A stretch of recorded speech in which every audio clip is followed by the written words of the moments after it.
All right, so jumping into lecture, what we're going to do today is wrap up anthropology, get into specific approaches, and then leave off again with this introduction into population and theories on the relationship between pop and the environment. And so anthropology is the study of humanity broken into these 4 subfields. And there's certain concepts or approaches that go hand in hand with how we do anthropology. We take a holistic approach, meaning we want to look at all the pieces and how they fit together. Comparison is really important. You don't want to assume what's normal or natural to you exists among people anywhere, because it usually doesn't. Different societies do things different for different reasons, and we'll start getting into what those reasons are today. And the relativistic approach, right? No culture is inherently superior or inferior to another. They're different for different reasons. And so we left off here with this emic versus etic perspectives. And this is the last thing we'll touch on before moving on. So just to recap, I know I defined them for you. The emic perspective comes from the insider, the person that's actually in the culture, and it's their subjective understanding of the meaning of a symbol or a situation or of how the world works. It comes from the person inside the group. And I think I gave you the example of sort of the AOK symbol, right? And when I do this to you, you know what it means usually, or have an idea. You know I'm not giving you the middle finger, which has a very different meaning, because we all have an emic, a shared cultural understanding of the meaning this symbol conveys. And symbols are arbitrary, so you do this in South America or other places, it means, you know, go fuck yourself. Culture assigns it a meaning. So what's the emic? How do they understand?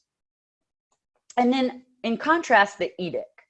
This is the viewpoint or the description of what's going on that comes from someone outside the culture, sort of the scientist or the anthropologist's point of view that's outside observing. And it's supposedly an objective account of what's happening. Objective with a question mark, because can we ever really be fully objective? Can you ever really fully remove yourself from your own lens through which you understand the world? And I'd say no. Okay, so examples. Let's go through some examples. Okay, so what is the meaning of a wink? Say you were walking around yesterday winking at someone. I'm sure you all were. Why do we wink at people? What literally is the meaning of sort of that gesture? And there's different meanings. It depends on the context. What's it mean? What's a wink? Like an affirmative kind of motion or Yeah. sign? Yeah, kind of like, I'm trying to think of a good example, like, hey, did you hear me? And maybe wink at, yeah, I got it. Acknowledgement, yes. What else? You're joking or hitting on someone, yeah. A sign of attraction, flirting, sort of hitting on, sign of attraction, flirting. I like what I see, playful. Yeah, sort of, hey, how you doing? Or it can even be sort of a conspiratorial signal, right? Like, yeah, you know, we're all just gonna go home. We're really tired, and you know, we'll talk to you next week. And then you look over at your other friends, like, no, we're going to the next bar or whatever. Not that any of us would do that. So it has all these different meanings, and you know what is meant automatically, right? Because you have a shared emic understanding of that. If you're not a member of our culture and wink doesn't mean anything, it has no meaning assigned, it'd be kind of weird if you saw someone walking around like the person on the slide just twitching her eye out, right? Like, what is it? It's just a physiological movement. So etic, oh yeah, someone's sort of closing their eyelids. Emic, no, they're flirting. It's an acknowledgement. It's a conspiratorial signal, being playful, all these things we talked about. Okay, next example, OMG, right? This was a little bit dated now. I don't know, everyone's running around writing OMG all the time, but it can be used in all sorts of contexts, you know, joking, or, oh my God, I can't believe she did that. Or, oh my God, we have to sit here for 3 hours, or whatever. That's the emic understanding, and you know what people mean when they use it, right? If you were an outsider and these people are running around, you know, sort of constantly referencing, you know, God, you might think, oh, they're really religiously devout or something like that, right? So the etic, the outsider, may not actually understand what's going on with that symbol. Okay, 2 other examples, and these are actually ethnographic examples from my own work. So this is a story from the Solomons. I usually stand up in class to do this, so I'll try. So I'm standing up and don't think too much about it, but what am I doing? Someone tell me. No, not in the chat. Shout it out. What am I doing? Yeah. Stretching over. Yeah, and I wrote it on the slide too. I now see. Good. Bending over, maybe picking something up I dropped, maybe scratching my leg, whatever. That movement I just did has a very specific symbolic meaning in Solomon Islands. You are, when you do that as a female in Solomon Islands, the traditional meaning of that symbol, things are changing, is you are presenting, you are advertising, you are saying open for business, right? You're sexually presenting, you're saying I'm into you, dude or lady or whatever, probably dude. So that's what that means. And I'll tell you a quick story. I don't know if any of you know Matt Lauer. He's also in the sustainability program. He also works in Solomon Islands, and he was running a field school. Different people were coming out, ecologists, biologists, because there's not just the social science, but there's lots of conservation and marine biology out there, really rich coral reef ecosystems. And so an ecology or a biology student had come out, and she was looking at catch surveys. So what are fishermen, where are they going? How much are they catching? What types of species, da, da, da. And she also, again, she was a biologist, so she wasn't really aware of these cultural contexts in which she was working. So she goes out every day with one of the most prominent fishermen in the village, and in these little tiny dugout canoes, right? You're crammed together. There's barely enough space for both of you. You're going out every day, and she's putting her back to this fisherman and bending over constantly all day to go pick up gear or to pull the fish out or to write data down. And so the fisherman in the village later that evening or whatever, he's sort of talking to his buddies, right? And, oh yeah, this chick, you know, she wants me. She keeps doing this in the canoe, da da da. And I don't know if he really thought that, right? He might have been sort of capitalizing on her ignorance of the situation. But either way, the wife of the husband caught word of what was going on, and she was fucking pissed. And she took off across the village basically to go beat the shit out of this girl. And luckily other people in the village sort of saw what was going on, knew what had happened. They were able to calm the situation. The girl was fine. But it has a very specific meaning, right? And if you're not aware of that meaning, if you're not part of the culture, you may not know. And I think her field season ended a bit early because it's sort of, she had committed too many taboos, right? You might find it hard to get people to work with you if you don't sort of have respect also for their society, their culture. So the Emic understanding of bending down in the Solomons is presenting, submitting, as someone else said. Whereas the etic understanding for people that aren't within that culture, I don't know, she's bending down, she's scratching her leg, not sure. Okay. One last example. And this happened to me also in the Solomons. So I was sitting around one night and in the kitchen, which is, you know, the fire outside and maybe some corrugated iron over the fire to keep the rain off. And sometimes you just run out of shit to say. And I'm also not speaking my native language, so it gets tough. And so I was just trying to make small talk. I was just trying to be polite.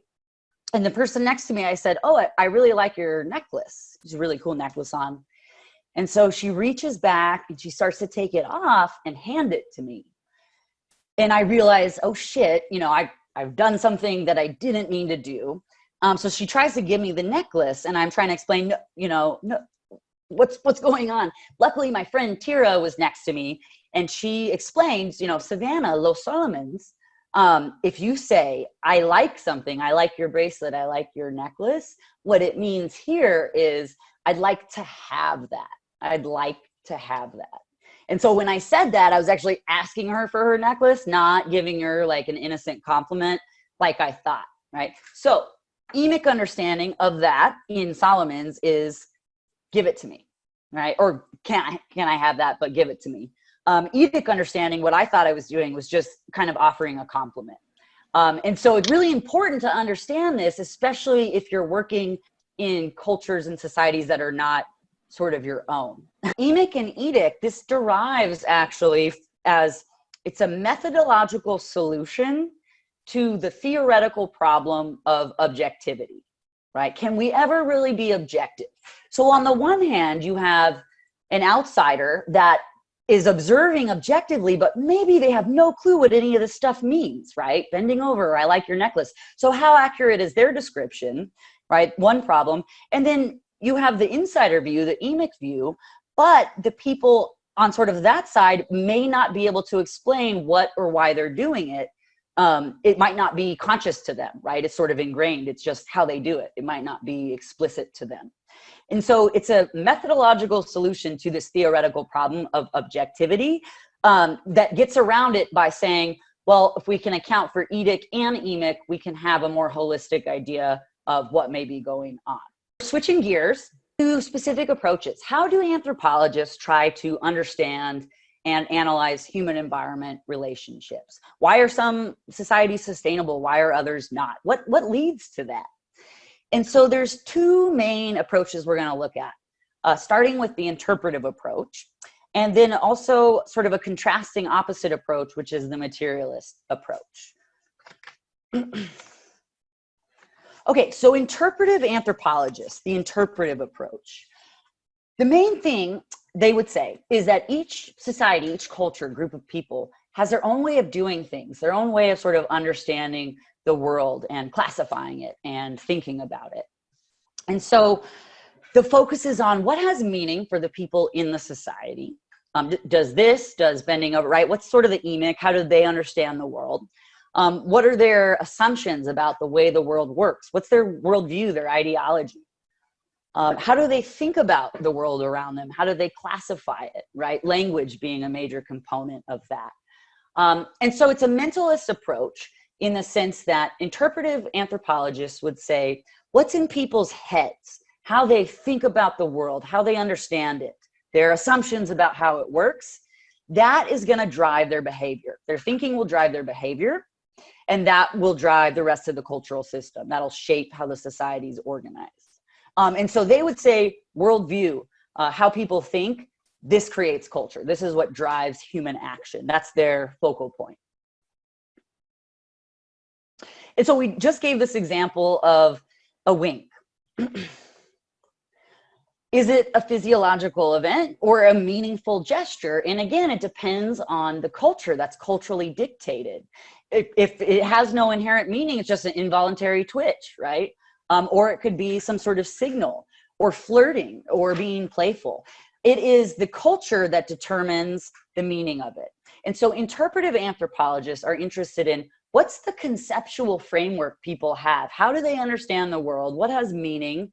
And focus on that, understand that, and you can then explain the rest of the culture in relation to worldview.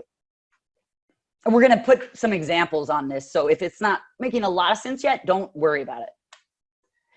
Okay, so the main example I have for you is something called the 4 rationalities or myths of nature. And we'll get to that in a second. It's these different worldviews about the environment and humans' place in it. And how does that affect what people see as solutions to environmental issues? The key point of all of this, right, is that distinct, different worldviews that people hold will generate different rationalities about what our problems are or are not, and hence different solutions to environmental problems. And so I have a picture of the Matrix for a reason. So for those of you that haven't seen the Matrix, which is getting a little bit old now, just real quick, what it's about is, so Keanu Reeves, the main character, Neo, is walking around in the city, goes to work, blah, blah, blah. And one day, this guy, Morpheus, comes along, offers him a choice of these 2 pills, red and blue.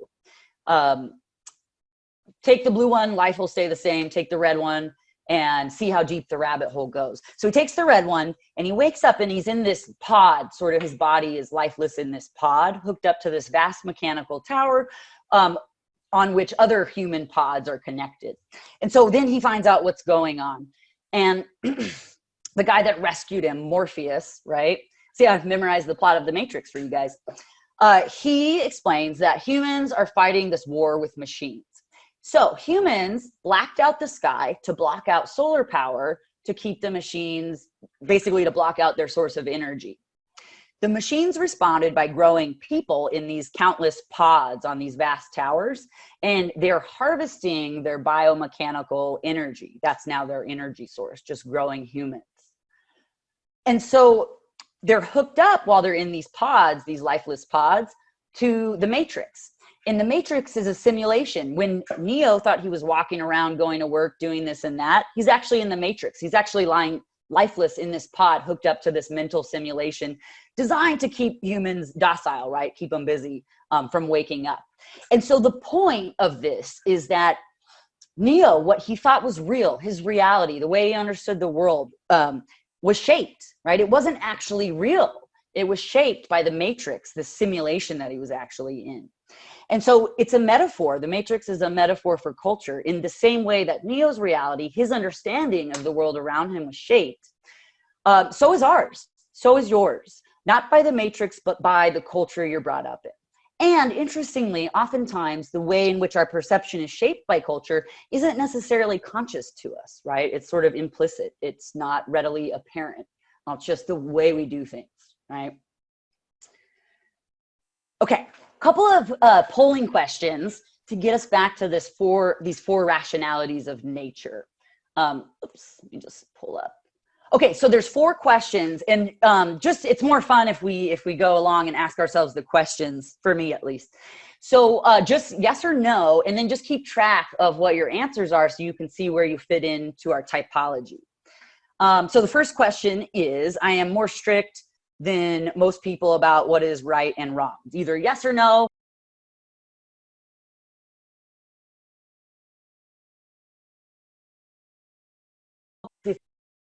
Okay, next one.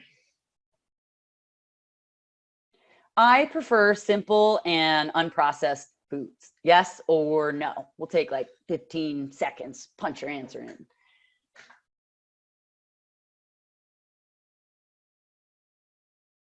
Okay, making money is the main reason for hard work. Yes or no?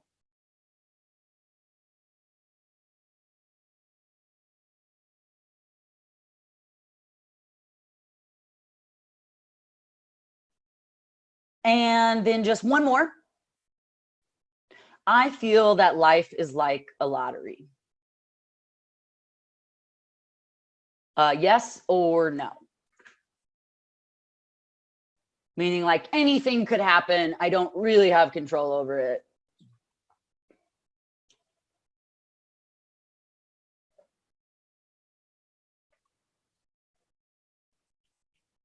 Good. So just remember where you fit, and then you can see where you fall. Okay. So back to our typology. What you're seeing is a typology of different ways of viewing the natural environment. So how do people view the environment? Is it sort of stable and bountiful? Is it really delicate and we need to be careful how we affect it? There's different views across the spectrum on this. Also, what's human nature like? Are we naturally, greedy and exploitative? Are we the opposite? And where do humans sort of fit in the environment, right? We in balance with it? Is it for us to sort of conquer and take over? And so people vary in how they see these things. And so this analysis, I'm just going to tell you what the guy says. It's different social constructions of nature, physical and human, as well as our place in it. The statements, the conclusions about where you fit, which I'll tell you in a sec, come from Carl Dake. And so your response, whether you said yes or no to the different questions, was used to measure alignment with particular views. And I'm going to tell you what each of the views are. But what he says, Western cultures are engaged in a highly contentious debate involving identification, assessment, and management of risks to the environment, to public health, to our safety. Most research on the perception and communication of risk has focused on possible harms, largely ignoring the cultural context in which hazards are framed and debated. And so the article argues that while individuals perceive risks and have concerns, it's culture that provides the socially constructed myths about nature, these systems of beliefs that people sort of internalize that becomes part of their worldview. In each worldview, people's perception of risk regarding human actions and their impact on the environment are different. Some see lots of risk, some see none, some see sort of a middle ground. The idea is that your worldview, whether you recognize it, realize it or not, influences your perception, your view of nature. So Dake says, again, it's okay if you don't feel like you actually fit in these categories. I just think it's more fun for us to answer. So if you said yes to the hierarchist, sort of being more strict than others, you tend to fall under the hierarchist worldview. If you said yes to number 2, preferring simple and unprocessed foods, tend to fall under the egalitarian worldview. And if you said yes to 3, making money is the main reason for hard work, fall under the individualist. And 4, yes, life's like a lottery, fall under the fatalist worldview. And so we'll talk more about each of these in a few minutes, but just in general, the hierarchist view. So on the top right, you see that little ball in the middle of that basin is what we'll call it. You can kind of think of that as sustainability, right? Sort of the balance of the interactions between humans and the environment. So kind of knock it around, change things. If you have too much of an impact, push it too far, you're going to knock that ball over the rim. You're going to change things massively, possibly irreversibly. And so the hierarchist would say, nature's perverse. It's actually pretty tolerant. It's forgiving of modest shocks to the system. But some regulation is sort of needed to keep that ball from rolling over the edge, to keep things in check. The individualist on the bottom left would say, nature's benign. It's relatively stable. It's bountiful. It's robust.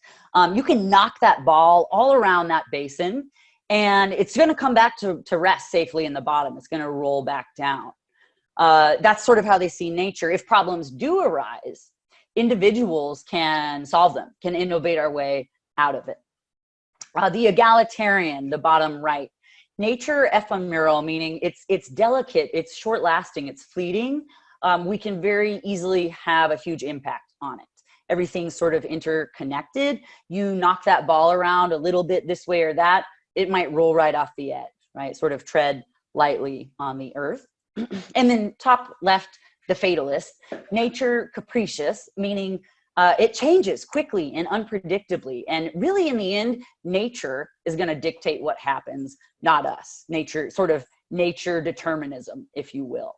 We don't actually have a lot of control over that, right? So it doesn't really matter what you do because it's not going to matter. That's what the fatalist would sort of say.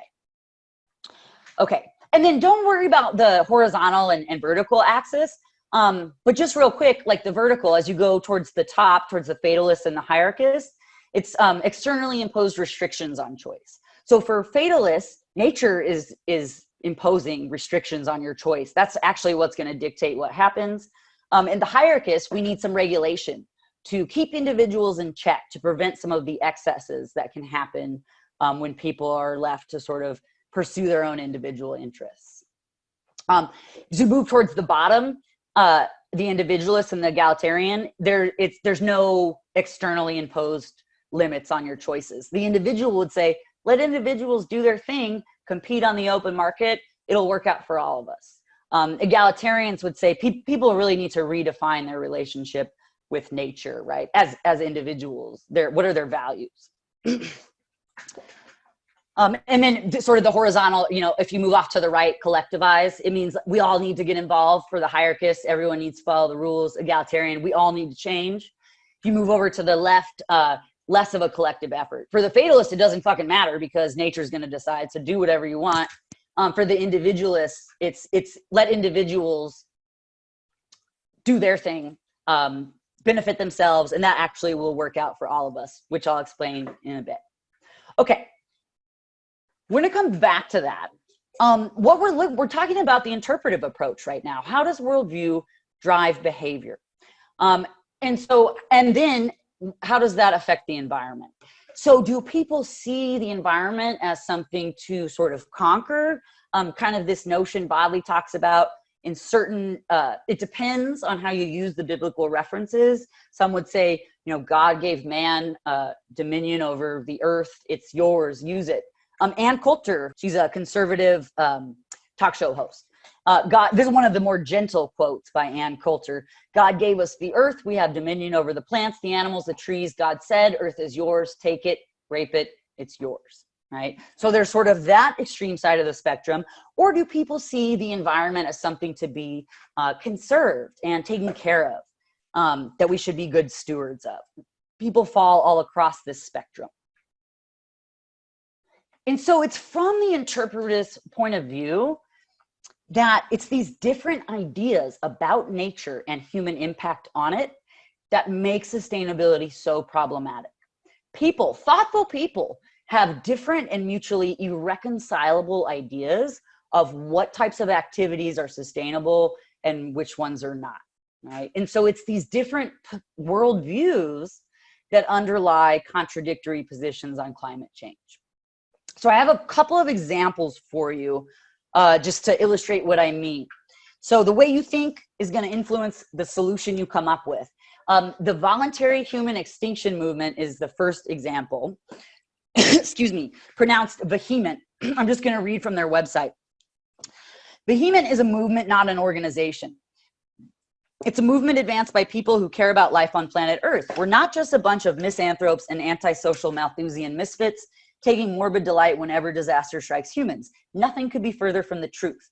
Voluntary human extinction is the humanitarian alternative to human disasters. We don't carry on about how the human race has shown itself to be a greedy, amoral parasite on the once healthy face of this planet. That type of negativity offers no solution to the horrors which human activity is causing. This is Vehement saying this, right? Rather, the movement presents an encouraging alternative to the callous exploitation and wholesale destruction of Earth's ecology. As Vehement volunteers know, the hopeful alternative to the extinction of millions of species of plants and animals is the voluntary extinction of one species, Homo sapiens, us. And it's going to take all of us going for it to work. Okay, so Vehement, human activity impact on the environment is so detrimental that the solution is to literally voluntarily go extinct by no longer reproducing, and thus solve the problem of adverse human impact on the environment. It's extreme, right? Okay, let's look at sort of the other side of the spectrum. Just out of curiosity, has anyone heard of Rush Limbaugh? Like, a lot of times students haven't, and it always surprises me. It matters. It doesn't, not that you need to like watch him or what he says, but Rush Limbaugh was recently awarded the Presidential Medal of Freedom this year at the State of the Union address. So every year the president addresses the union and talks about the state of our union, you know, the states. And so they brought Rush Limbaugh in and gave him the Presidential Medal of Freedom. I'm not sure for what, but my point is that this is also someone that has the ear of those people that are in power, right? So whether you know who they are or not, they are talking to our decision makers. I'm going to play this clip of Rush Limbaugh. He's not a professor. I don't know why it says that. It's less than a minute and it's audio only. So let's just listen to it.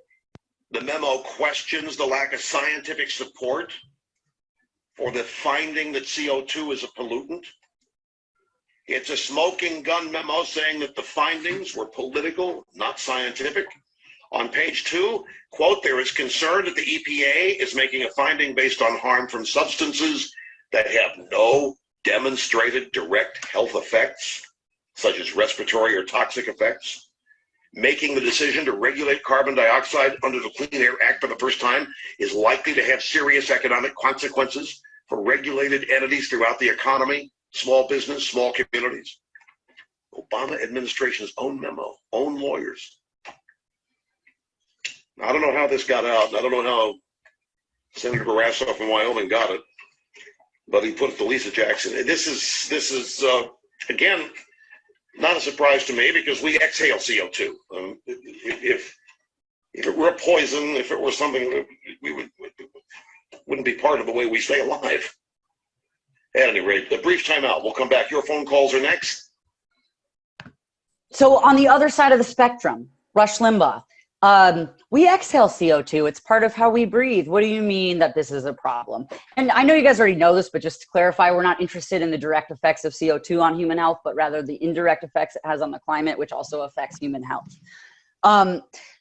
The point, right? Totally different view. Rush Limbaugh would say there's no problem. Human impact on the environment, there's no problem. And therefore, to even think so is stupid. And to suggest spending money and time in investing and addressing this non-existent problem is even more ridiculous, right? So you can start to see how worldview very much influences what people think about the world around them. It's not objective or necessarily even accurate, right? It's their perceptions, which are informed by several things or sometimes nothing. And so you have on the one hand, Behemoth, such a problem, go extinct. On the other hand, Rush Limbaugh, there is no problem, to think so is stupid, right? And so again, sustainability isn't problematic because people are hell-bent on being unsustainable, although I think it feels like that, and maybe a few people are.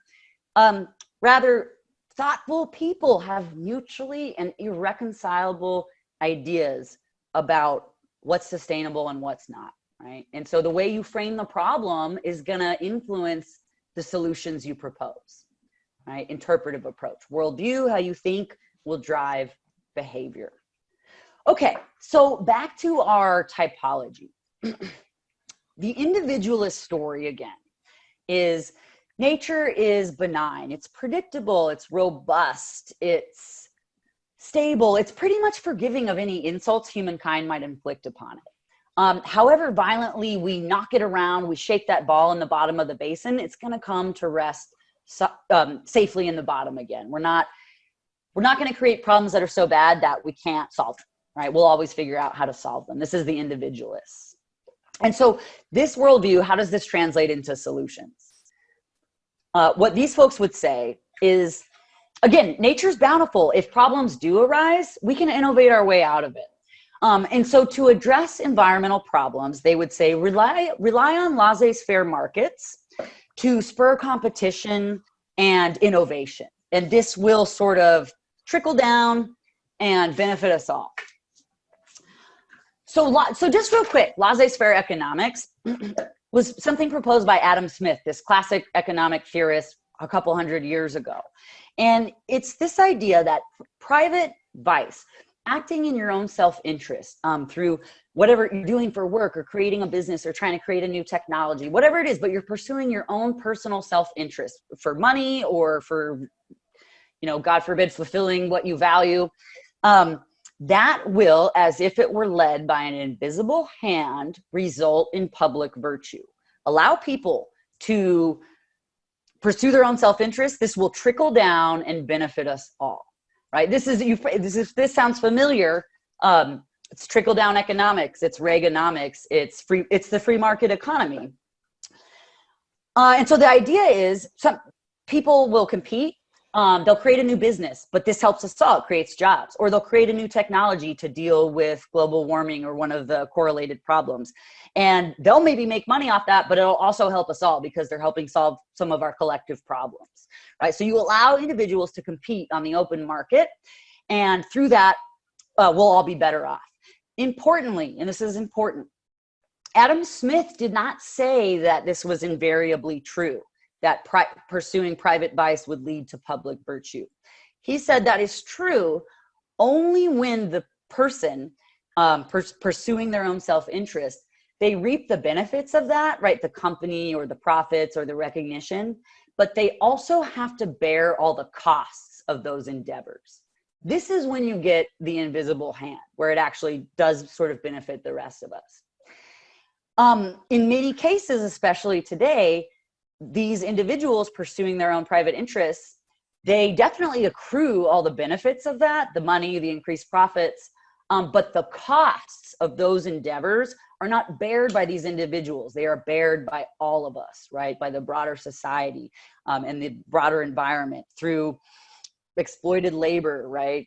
All these other things, all these other externalities that are not included in the price. So again, that whole laissez-faire, don't regulate the economy, that's only true if the people, the entrepreneurs trying to be successful also bear the costs of their endeavors, meaning if it fails, they bear that cost, not the rest of us, right? And that's often not true today. This is one of the reasons regulation is sometimes proposed as a solution. We'll talk about regulation in a second. It sort of falls under the hierarchist view. Regulation is a way to prevent some of these excesses that can happen in the free open market where there's no rules. You can, oh, you don't want to work for this low wage? I'll go hire people on another continent to work for even less. Oh, we can't pollute in the US? That's okay. I'll export my pollution back out to different countries in Africa or Southeast Asia. And so regulation is one potential solution to that, to prevent these excesses, these abuses from happening. Currently, we've been deregulating the economy, right? Just something to know. Okay. The individualists would also say this actually could be climate change could be a good thing in certain ways. This is what they say. Remember the beginning of the Holocene about 12,000 years ago, this overall warming of the climate allowed agriculture to emerge, farming. So they would say the warming could actually extend the growing season further north. This could be a good thing. Their solution is you've got to price the environment properly. Price in those hidden costs, those externalities, the exploited workers, the environmental degradation. Make people actually pay the true cost, and this will lead to different behavior. I'm going to play a clip that exemplifies this, and then we'll go ahead and talk about it. So it's about carbon credits and cap and trade. Let's go ahead and watch it, and then we'll talk about it. It's only about 3 minutes.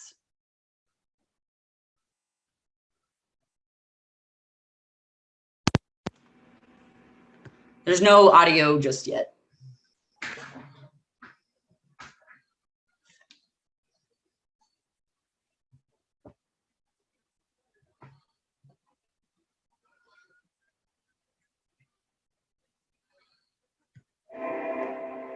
This is our world. According to leading scientists, greenhouse gases like carbon dioxide, methane, nitrous oxide, and chlorofluorocarbons are contributing to climate change. In the year 1997, representatives from more than 160 countries met in Kyoto, Japan, and committed to reduce their emissions of greenhouse gases. This is the Kyoto Protocol. And as of today, 184 countries have ratified it. For the developed world, there are many ways to achieve their targets of reduced emissions. One way is to partially pay for installations of technologies that lower greenhouse gas emissions in the developing countries. This is called the Clean Development Mechanism. For countries like India, China, and Brazil, it helps offset the costs of technologies and measures that reduce greenhouse gas emissions. Consider a coal-based power company in a developing country as an example. Let's assume that for every kilowatt hour of power generated, 1 ton of carbon dioxide is released into the atmosphere. Now consider that the power company sets up a wind farm. If the next kilowatt hour of power is generated from wind instead of coal, carbon dioxide emissions are cut by 1 ton. Each ton of carbon dioxide reduced is worth 1 carbon credit. The power company can sell this carbon credit to a company in a country with emission targets who is releasing, say, 2 tons of carbon dioxide instead of 1. Without the sale of the carbon credit, it may not have been possible for the power company in India to finance the wind farm. There are many other projects that are eligible for carbon credits. These projects too can sell the credits in advance and use the funds towards implementing the project. Or a purchaser could pay a fixed price for the carbon credits as they are generated each year, and this contract may make the project more attractive to debt and equity providers. If you're interested in utilizing carbon finance for a project, or partnering to finance a carbon credit project, or investing in carbon credits, reach out to Carbon Credit Capital. One sec.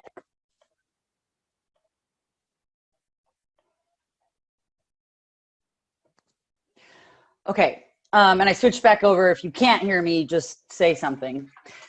So cap and trade, carbon credits. Do you guys understand what you just saw in that clip? Do you want me to kind of recap that for you? Are we good? Is this like an active program? Good question. So no, not really. Let me break it down a little bit. So cap and trade, the idea, and this is the Kyoto Protocol back in the 90s, early 90s, was supposed to be an international commitment to reduce greenhouse gas emissions so that all countries can only emit this much. And if they decide to emit beyond that, they've got to sort of pay for that pollution.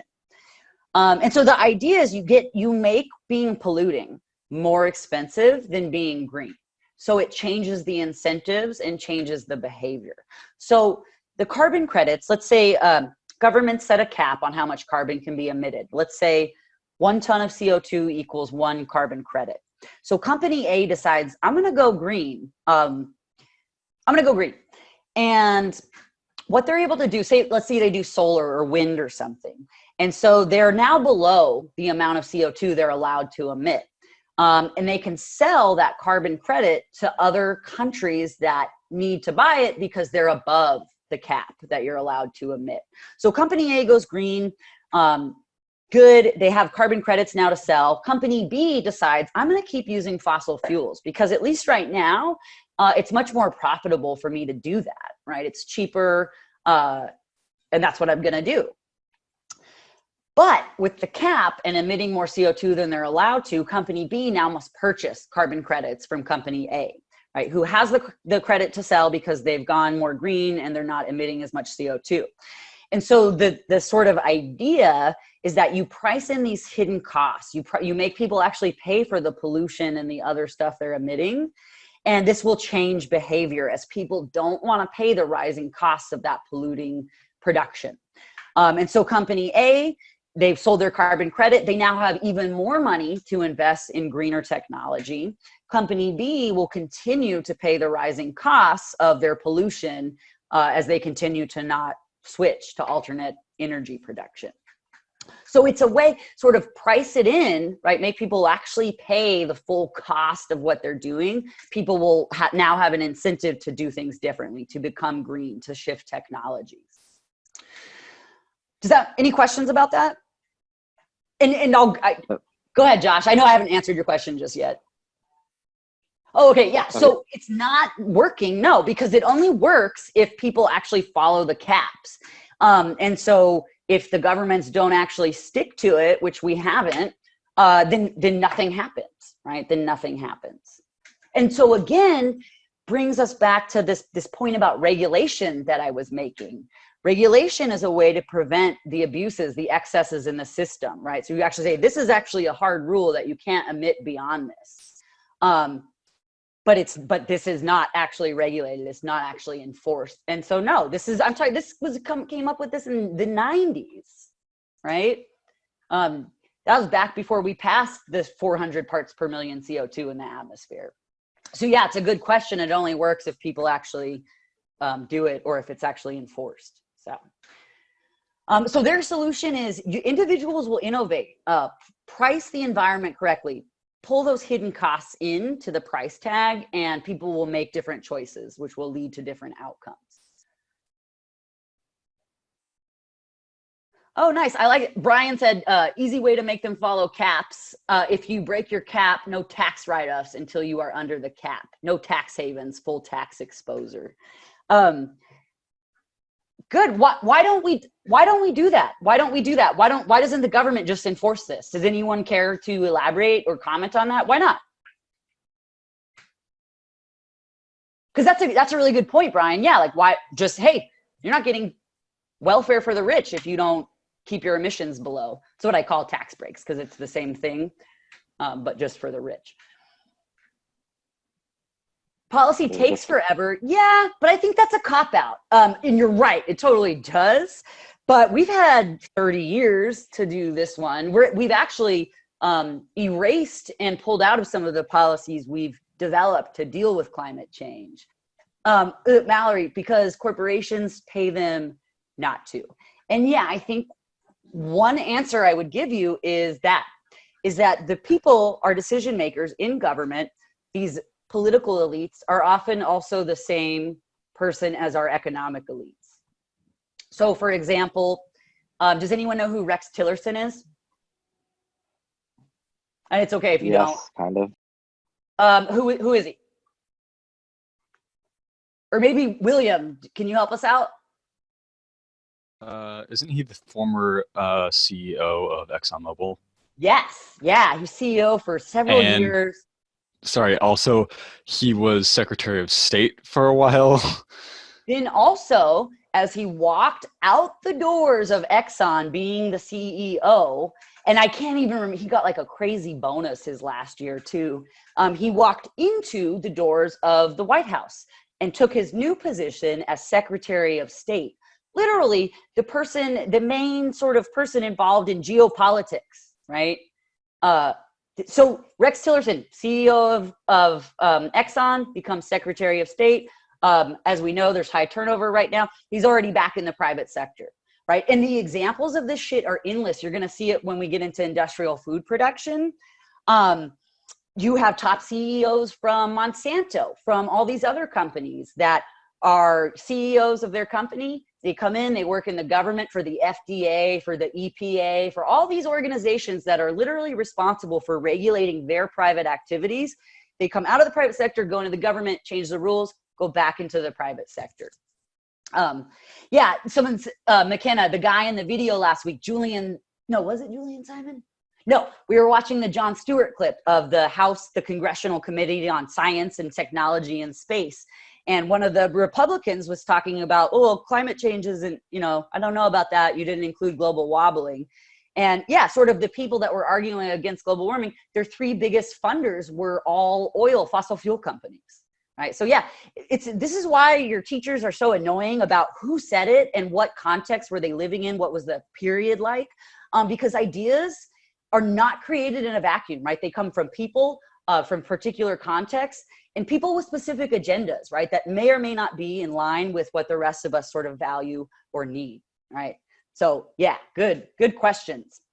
Anything else on this particular array? Okay, good.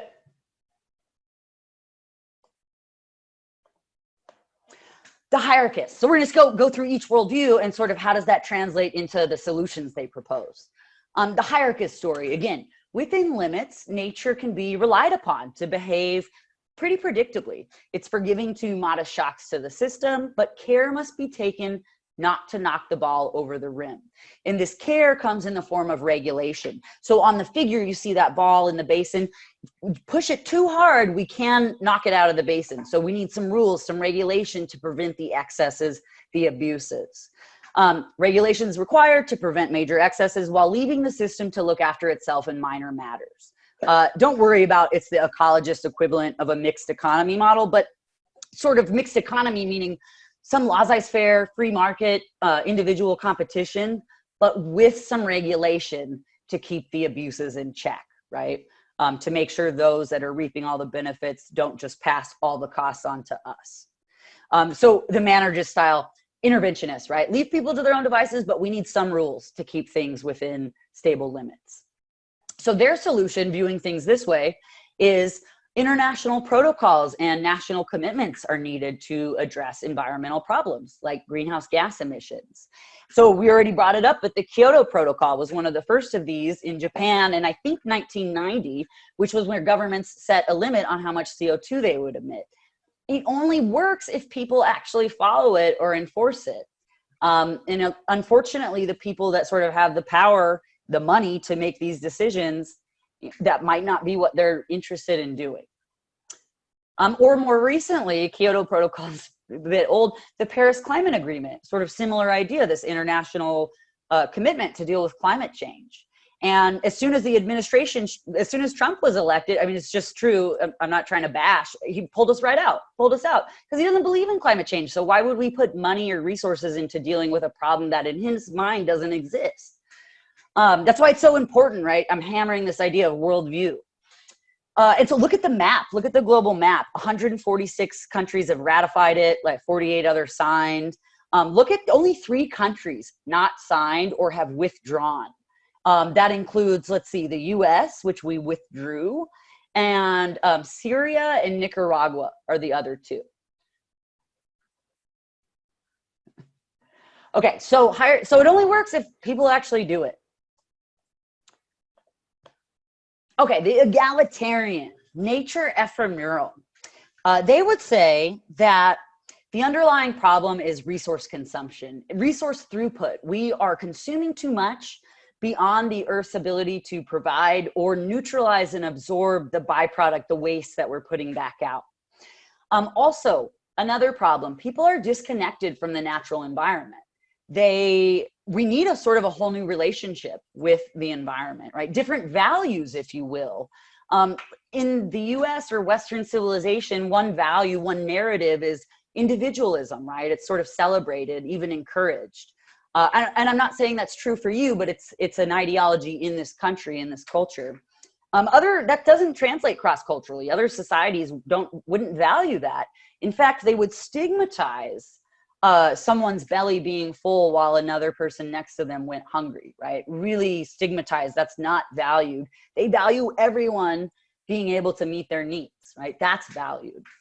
So we need to sort of change our values. They would say precaution, lifestyle simplicity, consume less, and grassroots action, sort of bottom up from the people, are the most effective responses. This is how we're going to change things and address our problems. We need sort of a whole new relationship with nature is their solution. The egalitarian view is similar to the way Bodley discusses indigenous people's views of nature. And we're oversimplifying here, or we would never get through the lecture. But in general, the tribal world that Bodley talks about, small-scale societies, their views of nature are similar to this egalitarian view. They'd say everything in nature is connected. Events are directly or indirectly a consequence of human actions. And because of this, they typically treat nature with careful respect to avoid adverse consequences. So there's this big debate. Are indigenous groups like the Native Americans or other groups, are they intentional conservationists? And people have a tendency to romanticize this a bit. Sort of, the Native Americans used every piece of the buffalo and this and that. And so is this really true? Or is the tribal world, small scale societies, are they intentionally conservationists? The answer is no. No, and sort of yes. And so what Bodley says about this is no, they're not intentionally conserving. Not like the World Wildlife Fund or setting up national parks. That's not what they're doing. But the small scale indigenous world tends to be an overall more sustainable system. And so Bodley differentiates between these 2 types of people, ecosystem and biosphere. So the tribal world is characterized sort of as ecosystem people. And what that means is these groups, these small scale groups, live directly off their immediate environment, right? Their immediate ecosystem. And because they rely on the local environment, as soon as they start to do anything that may have an adverse effect on their resource base, they can see it and they can correct for it, right? Immediately, because they can immediately see that impact, immediately change it. And they would because they rely on this resource base for their very survival, right? Ecosystem people. In contrast, biosphere people, which is characteristic of industrial, post-industrial societies like our own, they do not rely typically on their own particular environments that they inhabit. Rather, biosphere people, countries like ours, usually rely on other people's environments. We exploit resources and labor from other places around the world, and we also export our pollution back out to other places around the world. And so we don't always see the negative or detrimental effects that we're having on our environment, because oftentimes we're affecting negatively other people's environments, right? And so it's not that the indigenous groups are intentional conservationists, but they do tend to be overall more sustainable because they rely on the local environment and therefore can respond to any potential detrimental changes in it. Any questions about any of that? We're gonna take a break here pretty soon.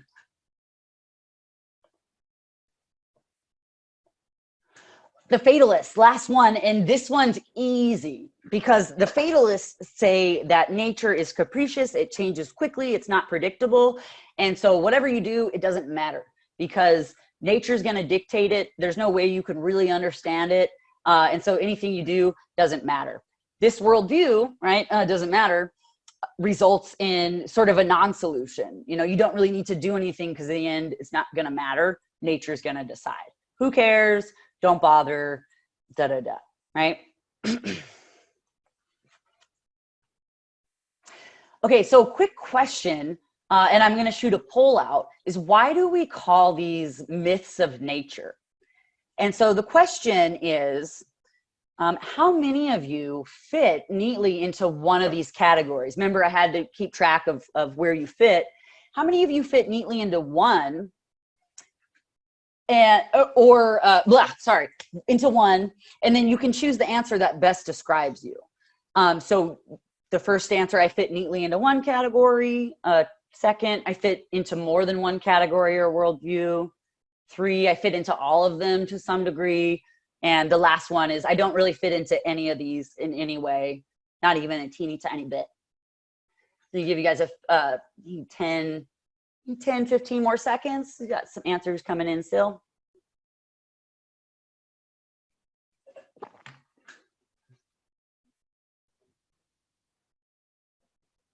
Okay, I think we got most of them. A couple more. Okay, still trickling in. Okay, I'm gonna go ahead and end it and share. So interesting. One person fit neatly. Cool. 44 people fit more than one. Some people fit all of them to different degrees, and then we got one that didn't fit any. Let me just stop sharing.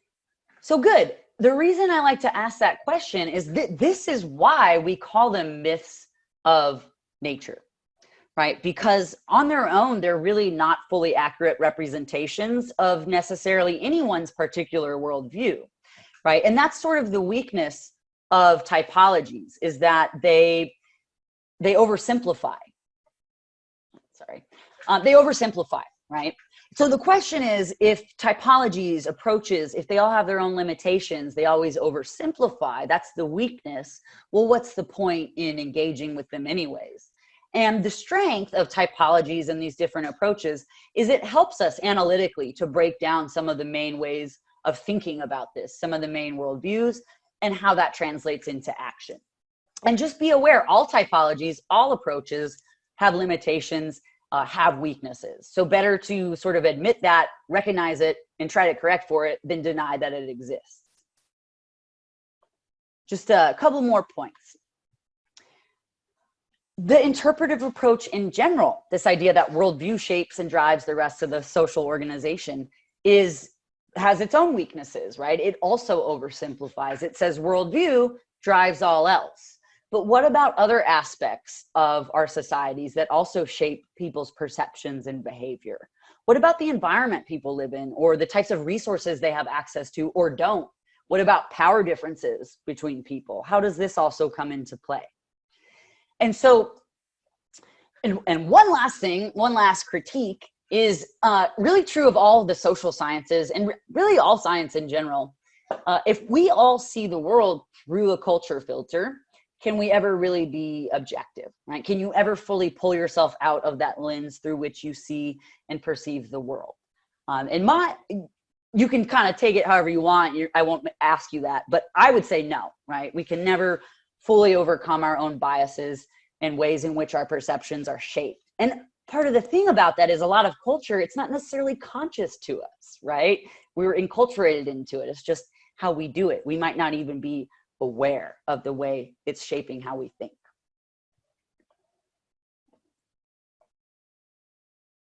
Both the interpretive and the materialist approach, these are going to come back up. So you'll want to know what these are. And there are also two main ways of sort of understanding what leads different societies to be so different. Why don't we all end up the same?